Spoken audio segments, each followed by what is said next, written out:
नमस्कार, मैं हूं आपके साथ आशा सरमाल। आप देख रहे हैं महासंग्राम और महासंग्राम में आज हम आपको बड़ी अपडेट से रूबरू करवाते चले, क्योंकि सुबह से ही ये खबर लगातार सुर्खियां बटोर रही है। इस वक्त की बड़ी अपडेट आप देख रहे हैं कि 370 को लेकर सुप्रीम कोर्ट का फैसला किस तरह से आज सामने आया है। सुप्रीम कोर्ट का बड़ा फैसला, जम्मू कश्मीर से अनुच्छेद 370 को फिलहाल आप देखिए हटाने के लिए केंद्र सरकार का फैसला बरकरार रखा गया है। गुलाम नबी आजाद, उमर अब्दुल्ला, महबूबा मुफ्ती और सज्जाद लोन की तरफ से इस पर दुख जताया गया है और 370 को लेकर कई बड़ी बातें सामने रखी गई हैं। उसके साथ ही सुप्रीम कोर्ट ने 30 सितंबर 2024 तक यहां विधानसभा चुनाव की डेडलाइन तय कर दी है। उपराज्यपाल तक यहां नहीं पहुंच पाती आम जन की समस्याएं, जिसे मद्देनजर रखते हुए यहां चुनाव होना बहुत जरूरी है। तो चुनाव आयोग भी कह चुका है कि जम्मू कश्मीर में राजनीतिक शून्य को भरने की फिलहाल जरूरत है। इस वक्त की बड़ी अपडेट, 4 साल 4 महीने 6 दिन बाद 370 हटाने पर सुप्रीम कोर्ट की मुहर फिलहाल लग गई है और गुलाम नबी आजाद, उमर अब्दुल्ला,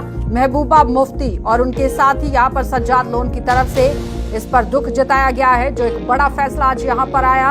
और उसके साथ साथ आपको बताते चले कि महबूबा मुफ्ती की वीडियो भी सामने आई है, जिसमें वो आम लोगों से कहती नजर आ रही है कि बिल्कुल भी दुख नहीं मनाना चाहिए। इस पर आप देखिए सहमति वो किस तरह से अपनी नहीं देती नजर आई है, लेकिन फिलहाल कहीं ना कहीं निशाने लगातार साधती नजर आई है। गुलाम नबी आजाद की तरफ से भी एक बड़ी बात जरूर कही गई है कि इस तरह से नहीं सोचा था, लेकिन लोग काफी दुखी हैं इस फैसले को लेकर। उमर अब्दुल्ला की तरफ से भी निराशा यहाँ पर जताई गई है। सज्जाद लोन की तरफ से भी निराशा यहाँ पर जताई गई है। 4 साल 4 महीने 6 दिन के बाद 370 हटाने का एक बड़ा फैसला सुप्रीम कोर्ट की तरफ से, क्योंकि सुप्रीम कोर्ट की तरफ से यहाँ पर मुहर लगा दी गई है। 370 को लेकर कई बड़ी बातें कही गई और सुप्रीम कोर्ट ने 3 सितंबर के साथ साथ आप देखिए इस डेट को किस तरह से बढ़ाया गया। 30 सितंबर का दिन रखा गया, जिसमें विधानसभा चुनाव की डेडलाइन जो है वो बताई गई। उपराज्यपाल तक यहाँ आमजन की समस्याएं नहीं पहुंच पाती, जिसकी वजह से लोगों को काफी परेशानियां होती हैं और चुनाव आयोग भी कह चुका है कि यहाँ पर राजनीतिक तौर पर अगर देखा जाए तो सारा काम शून्य है, उसे भरने की जरूरत है। तो चलिए पैनल की ओर ही बढ़ जाएंगे। इस वक्त हमारे सीनियर सहयोगी इशफाक गौहर ने हमारे साथ ज्वाइन किया है। बहुत बहुत स्वागत जुड़ने के लिए। Muzaffar Khan national conference party से हैं, उन्होंने हमारे साथ ज्वाइन किया है, आपका भी बहुत बहुत स्वागत जुड़ने के लिए। उनके साथ ही हमारे साथ बीजेपी पार्टी से आरएस पठानिया जी हैं, आपका भी बहुत बहुत स्वागत जुड़ने के लिए। सबसे पहले इशफाक, मैं आप ही के पास आऊंगी। जिस तरह से आज एक बड़ा फैसला हुआ है, 4 साल 4 महीने और 6 दिन के बाद एक सुप्रीम कोर्ट की तरफ से मुहर लगा दी गई है 370 के इस फैसले को, किस तरह से देख रहे हैं? क्योंकि सुबह से ही आपने देखा प्रतिक्रियाओं का दौर किस तरह से शुरू है। उमर अब्दुल्ला की तरफ से, महबूबा मुफ्ती, उसके साथ साथ यहाँ पर गुलाम नबी आजाद किस तरह से अपनी बात कहते नजर आए। देखिए, अगर आप माजी के हिस्ट्री के पेजों को खंगालेंगे तो राइट फ्रॉम 1947 कई हिस्टोरिकल इवेंट्स और डेट्स हमारे सामने आए हैं और उसी तरीके का डेट आज हिस्ट्री में बन चुका है। और ये अब आने वाले नस्लें पढ़ेंगी कि 9 अगस्त सन 2019 को जो डिसीजन लिया गया था उस वक्त की हुकूमत, मोदी हुकूमत की तरफ से, वो किस तरीके से वेट होते हुए फिर सुप्रीम कोर्ट तक चला गया और सुप्रीम कोर्ट ने किस तरीके से उन 20 या 2 दर्जन से ज्यादा एप्लीकेशनों पर सुनवाई की और फाइनली 2-3 मोटी बातें करते हुए साफ कर दिया कि अनुच्छेद 370 जो है वो आर्जी था, टेम्परेरी था, इसलिए उसको जाना था। फिर सेकेंडली जो सबसे बड़ी बात मेरी नजर में, चूंकि लीगल एक्सपर्ट्स यहां पर है, वो सबसे ज्यादा इसको समझ पाएंगे कि प्रेसिडेंट ऑफ इंडिया के पावर्स पर मोहर लगी है कि प्रेसिडेंट ऑफ इंडिया के पास जो पावर्स हैं वो इतने जरूर हैं कि वो असेंबलियों को डिसॉल्व भी कर सकते हैं, स्टेट्स को बाइफरकेट भी कर सकते हैं और कुछ भी कर सकते हैं। वो आज इस बहस के दौरान सामने आया है। यही वजह है कि गृह मंत्री का स्टेटमेंट, फिर प्रधानमंत्री का स्टेटमेंट और फिर भारतीय जनता पार्टी के प्रेसिडेंट का स्टेटमेंट जब आप देखेंगे बैक टू बैक, जब आप इनको डिकोड करेंगे तो आपको पता लगेगा हिस्टोरिकल प्रोस्पेक्टिव को सामने रखते हुए डिसीजन सामने आया है। और कहीं ना कहीं उन्होंने कहा कि ये उस पॉलिसी की जीत है जो पॉलिसी सन 47 से लेकर 2019 तक चलाई गई थी और श्यामा प्रसाद मुखर्जी और दीगर लीडरों ने जिस चीज को लेकर अपना बलिदान दिया था, आज वो दिन पूरा हुआ है, क्योंकि जो हमने फैसला लिया था वो आईन और कानून के मुताबिक था। ये पॉलिटिकल आउटविजन है दिल्ली के अंदर। लेकिन जब आप जम्मू कश्मीर की बात करेंगे तो निराशा साफ नजर आ रही है। उमर अब्दुल्ला साहब माफी मांगते हुए नजर आ रहे हैं और कह रहे हैं कि लड़ाई और आगे लड़नी होगी, ये अंधेरी रात खत्म होगी। शायराना मिजाज उनका सोशल मीडिया पर दिखा। महबूबा मुफ्ती साहिबा ने एक हफ्ते के लिए तमाम पॉलिटिकल कन्वेंशन और पॉलिटिकल बातें, पॉलिटिकल जलसे जो वो बंद कर दिए हैं और कहा कि इन सॉलिडरिटी विद जो people of Jammu and Kashmir, ये मेरी समझ से बाहर है, ये किस तरीके की सॉलिडरिटी है। फिर जब आप और आगे खंगालेंगे तो कुछ लीडर जिनमें गुलाम नबी आजाद है वो दुखी जरूर दिखे आज इस डिसीजन के आने के बाद। उन्होंने कहा कि शायद ये उनकी एक्सपेक्टेशंस नहीं थी, लेकिन सिल्वर लाइन इसके बीच ये है कि 2019 से पहले जम्मू कश्मीर की विधानसभा को भंग कर दिया गया, फिर 2 हिस्सों में जम्मू कश्मीर बंट गया है। अब चुनाव होंगे, सितंबर की डेडलाइन दे दी गई है 2024, उससे पहले पहले चुनाव करवाने होंगे। और साथ ये भी एक एश्योरेंस दोबारा आई है कि स्टेटहुड को भी जल्दी से जल्दी बहाल किया जाए। लेकिन उसके लिए तारीख का ऐलान नहीं किया गया है गौहर। मुजफ्फर जी, ऐतिहासिक फैसला आज सुनाया गया है।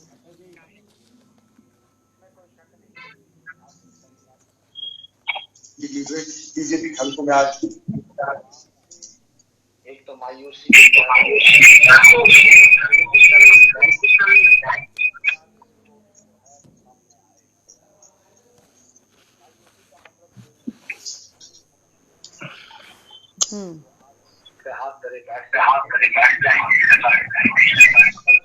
पॉलिटिकल डिस्कोर्स आज से स्टार्ट होगा, इसमें कोई दो राय नहीं।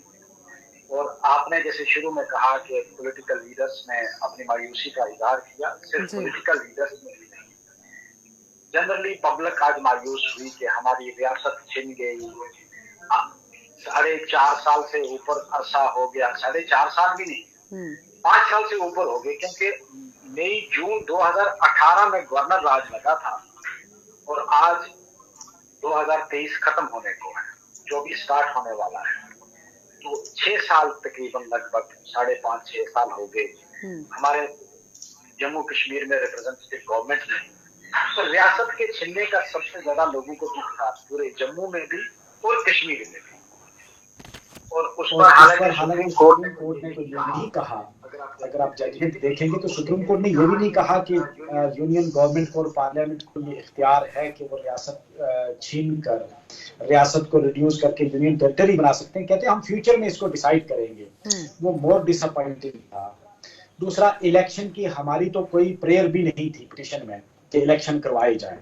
यूटी में इलेक्शन के लिए तो अब लोग भी मानने को तैयार नहीं थे कि भाई जब तक कि हमारी वो प्राइड, हमारी पहचान, रियासत जो किसी भी एरिया की पहचान जो है वो रियासत है, उसके लिए सुप्रीम कोर्ट ने अभी कोई डेट भी नहीं फिक्स की कि आपने रियासत कब तक लेने का, as early as possible.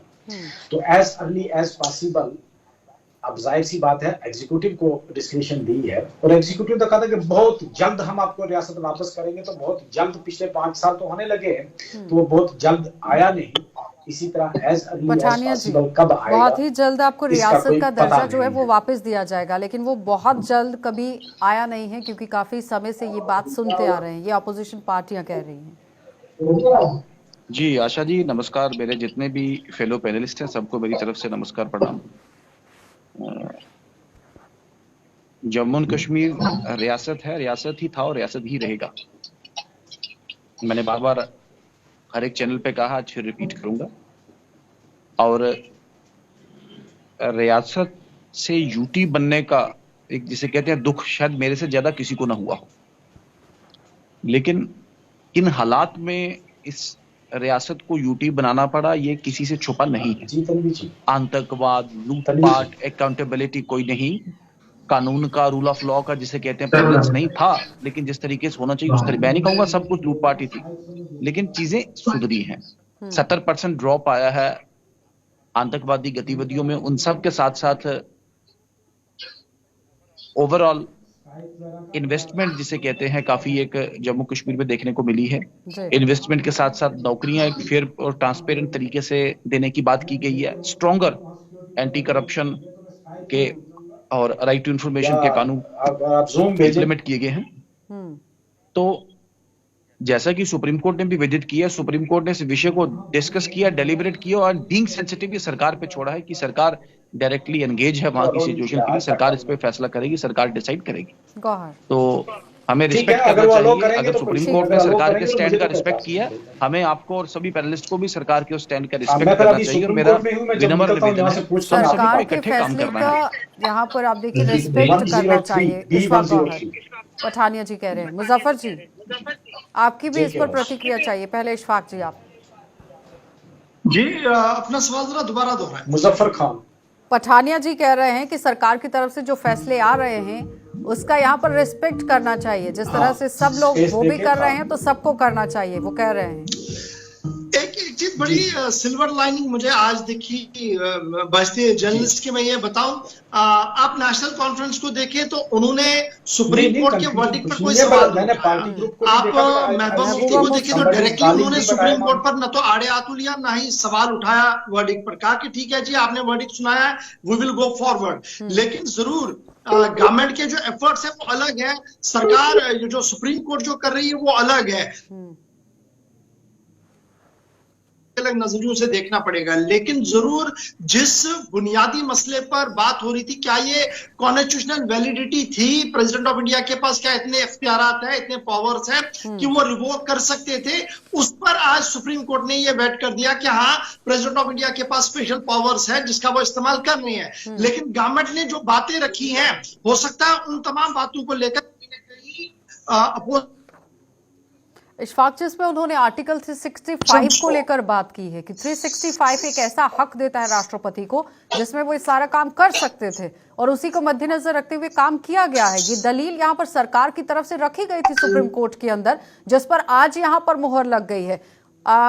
Muzaffar जी, लीगली तौर पर अगर बात की जाए तो 365 को लेकर बात हो रही है जिसमें राष्ट्रपति को ये सारी शक्तियां हासिल हैं, जिसमें लिखा गया है कि वो चुनौती यहां पर दी जा सकती थी या नहीं। मुजफ्फर जी, एक बार संपर्क साधिए मुजफ्फर जी से। पठानिया जी, जिस तरह से लीगली तौर पर अगर बात करें तो पेशे से आप भी एडवोकेट हैं, 365 को लेकर बात हो रही है कि आर्टिकल 365 है जिसके पास आप देखिए राष्ट्रपति के पास शक्तियां रहती है कि ये किस तरह से आप हटाया जा सकता था और हटा सकते थे। संवैधानिक स्थिति यही है कि उनका उचित इस्तेमाल होना जरूरी था। जी ऐसा है कि जो पद्धति, जो प्रणाली पूरे देश भर में है वही जम्मू कश्मीर में लगे। यही महाराजा हरि सिंह ने भारत सरकार को चेताया था, यही प्रजा परिषद के आंदोलन का मूल मंत्र था और यही भारतीय जनता पार्टी का एक कोर भी था और यही मौके की नजाकत है। देयर कैनॉट बी, एक राज्य के, एक देश के बीच में एक और देश नहीं हो सकता। एक प्रधान के बीच में एक प्रधान और दो प्रधान, कभी एक देश में दो प्रधान नहीं हो सकते, एक देश में दो विधान नहीं हो सकते, एक देश में दो निशान नहीं हो सकते। एक राष्ट्रवाद और राष्ट्रवाद के साथ एक उपराष्ट्रवाद की भी जिसे कहते हैं ऐसी परिकल्पना, वो बहुत डेंजरस है। मेरा मानना है ये एक ऐसा एपिसेंटर होता है जहां से अर्थक्वेक निकलता है। धारा 370 एक ऐसा एपिसेंटर क्रिएट करता था जम्मू कश्मीर में जिसके झटके, जिसके भूकंप के जिसे कहते हैं एक उसका जो इम्पैक्ट है पूरे देश भर में जा सकता था और पूरे साउथ एशिया की पीस को खराब करने का पोटेंशियल इस धारा 370 की वजह से। आज धारा 370 के जाने से जम्मू एंड कश्मीर में स्टेबिलिटी कहीं ना कहीं आई है, जम्मू एंड कश्मीर में कहीं ना कहीं कोहेरेंस आई है। पूरी दुनिया को एक मैसेज किया है that this issue has been clinched once and for all. मेरा सभी मित्रों से अनुरोध है कि हम आपको सबको मिल बैठ के बात करना है। अब ये फ्लिप फ्लॉप वाला जमाना नहीं है। देखें, मैं बड़े छोटे शब्दों में अगर बात करूं, पहले 47 में पूरे जम्मू कश्मीर में हल्ला मचा जी। शेख साहब एक स्पेशल स्टेटस लेके शेख साहब और नेहरू साहब यहाँ पे लेके आए हैं, लेकिन 1953 में ही ये स्पेशल स्टेटस वाला धुआं सा उड़ गया और 1953 में शेख साहब की सरकार गिरानी पड़ी। 1954 का पीसीओ ऑर्डर और उस प्रेसिडेंशियल कॉन्स्टिट्यूशनल ऑर्डर के माध्यम से तकरीबन मेजर जिसे कहते हैं भारत के संविधान के सारे जो पार्ट्स थे उन्हें इंप्लीमेंट किया गया। प्लानिंग कमीशन आया, कंट्रोलर ऑडिटर जनरल आया, इलेक्शन कमीशन आया, सुप्रीम कोर्ट आया, सभी अदारे तकरीबन यहाँ पे आए और फिर bye tits and bits Aahista Aahista करके जो भारत के साथ जम्मू कश्मीर का एकाकीकरण और कानूनी एकाकीकरण की भी प्रक्रिया उसके बाद चली। लेकिन उसके बाद वंस अगेन, पहले मैंने कहा आपको 1952 का दिल्ली एग्रीमेंट और उसके बाद 1975 में फिर आ गया बेग पार्था राष्ट्रीय कॉल, जिसमें कहा गया हम सारे कानून वापस करेंगे जो आए थे। लेकिन नेशनल कॉन्फ्रेंस के ही नेता थे जस्टिस जीडी ठाकुर, उनकी अध्यक्षता में बनाई हुई कमेटी ने ओपिनियन दिया that clock can not be put back. फिर 87 में फिर कांग्रेस और जिसे कहते हैं नेशनल कॉन्फ्रेंस का अकॉर्ड, फारूक अब्दुल्ला, राजीव गांधी इकट्ठे आए जम्मू कश्मीर, उन्होंने कहा नई किरण हमें दिखाई दे रही है, लेकिन उसके बाद फिर मिलिटेंसी आई। 96 में फिर फारूक अब्दुल्ला साहब आए, कहते ऑटोनॉमी आएगी, लेकिन उससे भी कुछ वो हो नहीं, फिर सेल्फ रूल की बात आई, वो भी कुछ हो नहीं पाया। तो मेरा मतलब है कि अब फ्लिप फ्लॉप दाएं बाएं की कोई बात नहीं है, फ्लिप एंड फ्लॉप की पॉलिसी नहीं चलेगी मुजफ्फर जी, पठानिया जी कह रहे हैं। हम सबको मिलकर काम करना है जम्मू कश्मीर के लोगों के लिए, जम्मू कश्मीर की धरती के लिए, जम्मू कश्मीर के विकास के लिए, and we have to live as brothers. हमें भाइयों की तरह जम्मू कश्मीर में रहना है। ठीक है मुजफ्फर जी, पठानिया जी कह रहे हैं कि फ्लिप एंड फ्लॉप की पॉलिसी नहीं चलेगी। फ्लिप एंड फ्लॉप की पॉलिसी मुझे समझ नहीं आई कि क्या है। हमारा स्टैंड तो कभी भी पॉलिसी जो हमारी क्लियर रही है कि भाई 70 लोगों का हक है, आईनी हक है, पॉलिटिकल चेंज का भी हम लड़ रहे हैं। अब ये अलग बात है कि हमारी जो लीगल पैटर्न है उसमें सुप्रीम कोर्ट ने कह दिया कि ये आईनी तरीके से रिमूव किया है, but this is not a political decision कि सुप्रीम कोर्ट जो फैसला करेगा वो तो आईनी फैसला है, तो पॉलिटिकल फैसला तो है नहीं। तो हम इसके लिए फाइट करेंगे जिस तरह बाकी रियासतों को। अगर आप आर्टिकल 371 का देखेंगे तो आर्टिकल 371 में तकरीबन 15 स्टेट्स को स्पेशल मुराद है, जम्मू कश्मीर को क्यों नहीं? और इनको बीजेपी वालों का ये पूछो ना कि आपको जम्मू कश्मीर के लोगों से क्यों नफरत है? भाई इस 370 में दो चीजें प्रोटेक्ट की, एक जमीन और एक नौकरी। आप खुल के कहो कि भाई आप लोगों की नौकरी भी प्रोटेक्ट नहीं करवाना चाहते, आप जमीनें भी प्रोटेक्ट नहीं करवाना चाहते, तो खुल के बोलो, लोग आपको इसका जवाब देंगे जब इलेक्शन होगा। तो अगर आप चाहते हो कि यहाँ की नौकरी, अगर महाराष्ट्रियन ये कह सकता है कि महाराष्ट्र इज फॉर महाराष्ट्रियन, तो वो मराठा के लिए है, तो मुझे ये बताओ जम्मू कश्मीर के लोग ये क्यों नहीं, जम्मू वाला ये क्यों नहीं कहेगा कि Jammu Kashmir is for Jammuites, for Kashmiris? Jammu वाले के लिए क्यों नहीं है? इसमें पठानिया जी जवाब दीजिए। वो कह रहे हैं कि नौकरी और जमीन को लेकर क्या, और जम्मू के लोगों के साथ इस तरह से भेदभाव क्यों वो कह रहे हैं? कई तरह के आरोप लगा रहे हैं मुजफ्फर जी। जी आशा जी, कोई भेदभाव वाली बात नहीं है। जम्मू कश्मीर में जैसा कि सुप्रीम कोर्ट ने विदित किया कि जम्मू कश्मीर में विधानसभा के चुनाव होंगे, और देयर वाज एन अरेंजमेंट कि जम्मू कश्मीर का नागरिक अगर देश के बाहर काम कर सकता है, जमीन खरीद सकता है, नौकरी कर सकता है, वहां परमानेंटली सेटल हो सकता है, तो बाकी देश का नागरिक जम्मू कश्मीर में क्यों ना बैठ सके, क्यों ना वहां पे रेस्ट कर सके। आज भारतीय मूल के ऋषि सुनाक इंग्लैंड के प्राइम मिनिस्टर हैं, भारतीय मूल की महिला कमला हैरिस यूएसए की उपराष्ट्रपति, और विवेक रामास्वामी भारत के ही रहने वाले आज यूएस के राष्ट्रपति की दौड़ में हैं। हाँ, जैसा मुजफ्फर साहब ने कहा, कल को मुजफ्फर साहब सुन ले मेरी बात सुन ले प्लीज। कल को विधानसभा बनती है, जब, तो इन्हीं विषयों पे बैठ के वहां पे डिस्कशन किया जा सकता है, खुले मन से इस पे बात की जा सकती है, ऐसी कोई बात नहीं है। अभी तक फॉर द इशू सेटल्ड है। आप 371 की बात कर रहे हैं, लैंड्स की बात कर रहे हैं, या आप नौकरियों की बात कर रहे हैं, इस पे विधानसभा में बैठ के डेलिब्रेशन होगा और मंथन होगा। चलिए जवाब दीजिए मुजफ्फर जी, वो कह रहे हैं कि बैठकर इस पर मंथन हो सकता है। ही मुझे उम्मीद है कि उस कलेक्टिव ओपिनियन का सम्मान भारत सरकार और भारतीय जनता पार्टी करेंगे, ऐसी को बात तो खुले मन से। वी डोंट हैव ए, जिसे कहते हैं प्री मेडिटेटेड, हम उसे कुआं के मेंढक की तरह खुल के बात करने में यकीन रखते हैं, and I am hopeful thing will come out, result इसमें आएगा एक एक करके। अगर बाला साहब ठाकरे ये नारा लगा सकते हैं कि जय भारत, जय महाराष्ट्र, आपको वहां कोई परेशानी नहीं। अगर वो कह सकते हैं कि महाराष्ट्र इज फॉर मराठी, ये मराठी के लिए है, not for Bihari, not for Bengali, तो वहां किसी को परेशानी नहीं होती है। वहां वो आप कहते हो जमीन आप बाहर खरीद सकते हो, हम जाकर शिमला में जगह नहीं खरीद सकते हैं, हम नॉर्थ ईस्ट में नहीं खरीद सकते हैं, वो भी हिंदुस्तान का हिस्सा है। तो फिर जम्मू वाले को आपने ओपन क्यों किया? आपने तो लोगों को फ्लैट बना के भी दिए, लेकिन बाहर वालों को कहाँ पे बाहर वाले रह सकते हैं, लोकल किसी को नहीं दे सकते आप। लैंड सिर्फ बाहर वाले हैं, जैसे बीपीएल जो है वो बाहर वाले हैं, लोकल कोई नहीं है। चलिए जवाब दीजिए पठानिया जी। इसका जवाब तो लोग मांगेंगे इनसे। मुजफ्फर साहब, बिल्कुल आपका जवाब और लोगों का जवाब दोनों देने के लिए तैयार है, ऐसी कोई बात नहीं है। लेकिन नेशनल कॉन्फ्रेंस ने भी पिछले 6-7 दशकों से जो फ्लिप फ्लॉप किया है, जो नेशनल कॉन्फ्रेंस कांग्रेस और पीपल्स डेमोक्रेटिक के पार्टी के राज के दौरान जम्मू कश्मीर ने जो स्टैग्नेट किया उसका भी जवाब लोगों को देना होगा। लेकिन खैर, लेट्स बी पॉजिटिव। मैंने कहा कि हम सब का हम सब का एक रोल है आने वाले दिनों में। We will sit together and we will try to have a road map जिसमें जम्मू कश्मीर फले फूले, जम्मू कश्मीर आगे बढ़े, और इस टूटू मैमे वाले इसमें फॉल नहीं करके हम प्रोग्रेसिव रहें। जम्मू कश्मीर को आगे बढ़ाने के लिए ये अहम फैसले हो रहे हैं मुजफ्फर जी। क्यों एक नई दिशा बदले हालात में अगर बेरोजगारी को कई लोगों को तकलीफ होती थी।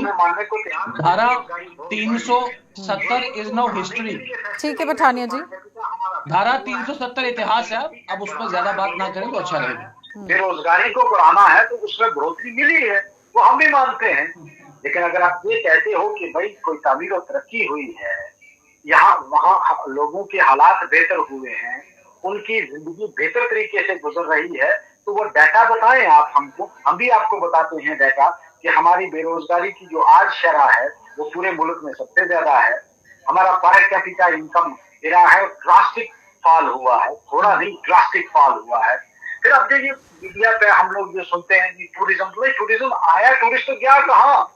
जब पर कैपिटा बढ़ा नहीं, जम्मू वाला बैठ के रो रहा है, कश्मीर वाला भी रो रहा है, तो मुझे ये बताओ, ये जो आप अब जो जाहिर सी बात है जो माता वैष्णो देवी दर्शन करने आएगा, आप उसको कहोगे वो भी टूरिस्ट है।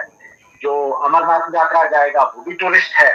उसको आप टूरिस्ट के खाते में डालकर आप लोगों को ये बताना चाहते हो कि भाई टूरिस्ट जब आता है तो पर कैपिटा बढ़ता है, वहाँ की आमदनी बढ़ती है, लोगों में खुशहाली आती है। जम्मू में किसी दुकान पर जाकर किसी भी बिजनेसमैन, स्मॉल स्केल बिजनेसमैन से जाकर है वो रोता है, वो कहता है कि दुकान में हमारी सेल ही कुछ नहीं है, क्योंकि टूरिस्ट कोई नहीं आ रहा जम्मू में। और जम्मू शहर को तो आज की डेट में इतनी बुरी हालत है कि वो लोग कहते हैं कि हमें जो बिजली का किराया आ रहा है, पानी, बिजली, और ये हम वही नहीं पूरा कर पा रहे, और जो हमारे जो आगे पीछे काम करने वाले थोड़े बहुत दुकानदार लोग हैं उनको पैसे नहीं दे पा रहे हैं। इतनी मुश्किल आ रही है। जवाब दीजिए पठानिया जी, लोगों की समस्याओं का हल नहीं हो पा रहा है। पठानिया जी। जी जवाब मैंने कहा कि जम्मू कश्मीर आज भी भारत सरकार के मन में, भारतीय जनता पार्टी के मन में स्पेशल है। स्पेशल है जम्मू कश्मीर क्योंकि जम्मू कश्मीर में 100% लोगों को आयुष्मान भारत स्कीम के तहत लाया गया है। जम्मू कश्मीर का सड़क योजना, रोड कनेक्टिविटी का जो टारगेट है पॉपुलेशन वर्सेस फंड्स, वो पूरे भारत में नंबर 1 पे है। जम्मू कश्मीर को हर तरीके की केंद्र से इमदाद, केंद्र की सेंट्रल स्पॉन्सर्ड स्कीम्स, केंद्र के हर एक, जिसे कहते हैं बैक टू विलेज की बात करें, 1 2 3 माई टोन माई प्राइड की बात करें, आप विकसित भारत संकल्प यात्रा की बात करें, तो भारत सरकार का ताज है और भारत सरकार के लिए हमेशा स्पेशल है। हाँ, जिस स्पेशल स्टेटस की आप बात करें, मैं फिर बोलूंगा कि now it is a part of the history. हम भारत सरकार से जम्मू कश्मीर के विकास के लिए, जम्मू कश्मीर के रोजगार के लिए, जम्मू कश्मीर के ओवरऑल तरक्की और बहबूदी के लिए कृपा करके आप ये फज्द जिसे कहते हैं और डिस्टॉर्टेड आंकड़ों पे मत जाएं जो बताने की कोशिश की जा रही है यहाँ पे।